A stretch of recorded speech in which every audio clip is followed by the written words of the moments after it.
안녕하세요. 세무사문 텍스 마드레입니다. 오늘부터는 제 이제 유튜브에 취업하시기 전 분들이 많이 오셔서 했었던 질문들을 하나씩 이제 모아가지고 컨텐츠로 만들어 보려고 합니다. 첫 번째로 하려고 하는 이제 컨텐츠 내용은 신입과 거래처 이야기예요. 그래서 처음에 입사를 하시게 되면 이제 거래처를 언제 받는지가 가장 궁금해 하시고, 그 다음에 몇 개를 받는 게 적당한지에 대해서도 궁금해 하시고, 세 번째는 그러면 이 개수가 적정한지에 대한 것들도 궁금해 하시는 것 같아요.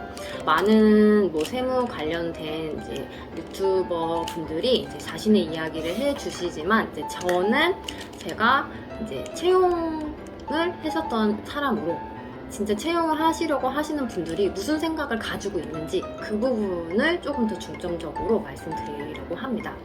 자, 첫 번째로 제가 이제 거래처를 언제 줄까?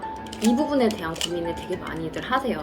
근데 그냥 처음에 이제 저의 개인적인 이제 이야기를 해보자면, 퇴사를 하게 됐을 때, 퇴사할 때 이제 가장 좀 섭섭했었던 게 거래처한테 퇴사하는 사실을 알리지 마라. 그리고 퇴사하는 날, 그때 거래처한테 연락을 해서 담당자가 바뀐다고 이야기를 해라 라는 이야기를 들은 적이 있어요. 그래서 왜 그러지? 라고 생각을 했는데, 여러분들은 그 회사에 일을 배우고 그 다음에 월급을 받기 위해서 이제 입사를 하는 거지만, 회사 같은 경우는 여러분들이 나가더라도 담당자가 바뀌더라도 이 거래처를 유지를 하는 게 제일 큰 목적입니다.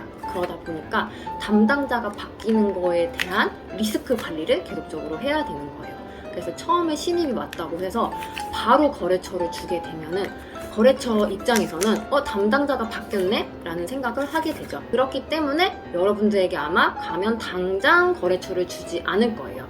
그리고 대부분은 이제 이건 너의 업체야 라고 얘기를 하더라도 바로 전화 응대를 하거나 그렇긴 하진 않을 거고, 사수하고 아마 합을 맞춰보면서 이제 이 친구의 이제 거래처 담당자를 밝혀도 되겠다 라는 생각이 들 때쯤 내가 담당자다라고 얘기를 할 거고, 아마 좀 제대로 체계가 잡힌 사무실에서 근무를 하신다면 사수분이 이제 같이 하고 있을 거다라고 하면서 거래처를 안심시키는 그런 행동들을 먼저 하고 나서 거래처를 받는다, 이렇게 생각을 해주시면 좋을 것 같습니다.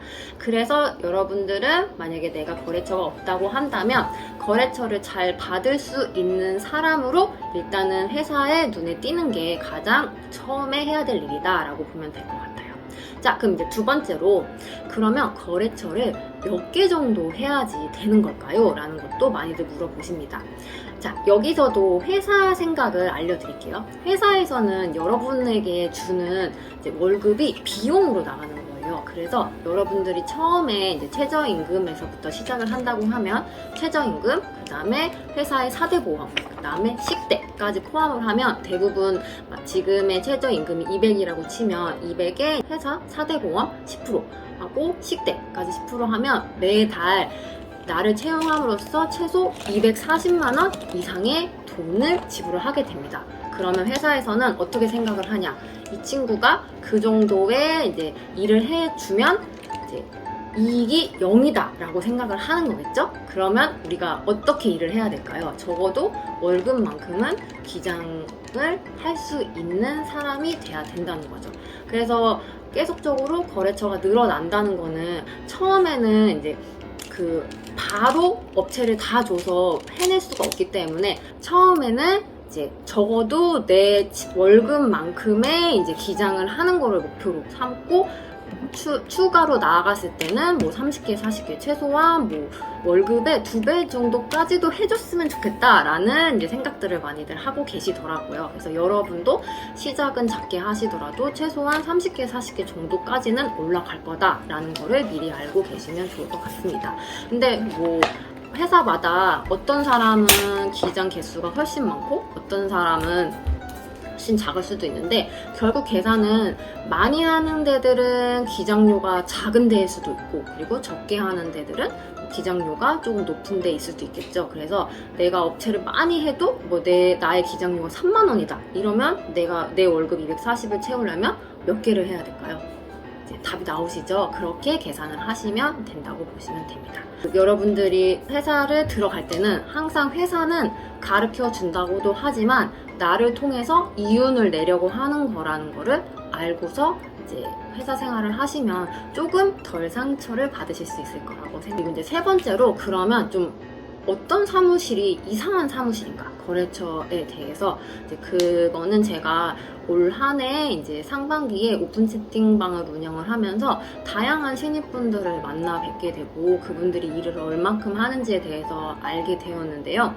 제가 봤을 때 가장 최악이라고 생각했었던 거는 법인 개수가 30개가 넘어가는 것을 신입한테 주는 경우. 그런 경우는 도대체 이게 일을 가르쳐 주려고 하는 건지, 그러니까 거래처한테도 손해가 갈 것 같고, 그리고 이 직원한테도 굉장한 부담이 될 것 같은데 분명히 그거를 제대로 가르쳐 줄 수가 없거든요. 40개면은 이제 매일매일 하루씩 법인 조정을 해야 되는데 그 신입은 그 퍼포먼스가 절대 나올 수가 없다고 생각을 해요. 그래서 말도 안 되는 거래처 개수는 제가 봤을 때는 법인 30개 이상을 신입한테 주는 경우라고 생각합니다.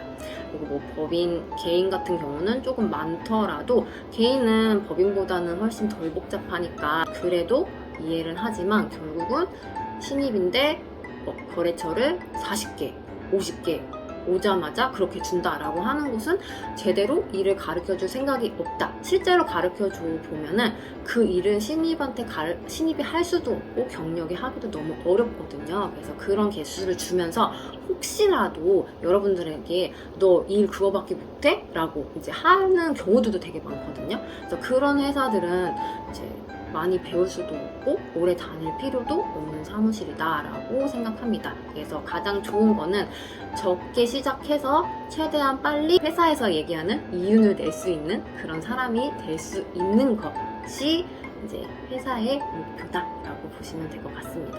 그러면 여러분들에게 도움이 좀 되셨기를 바라고요. 혹시 더 궁금한 게 있으면 댓글로 남겨주세요. 다음에 또 좋은 콘텐츠로 찾아뵙도록 하겠습니다.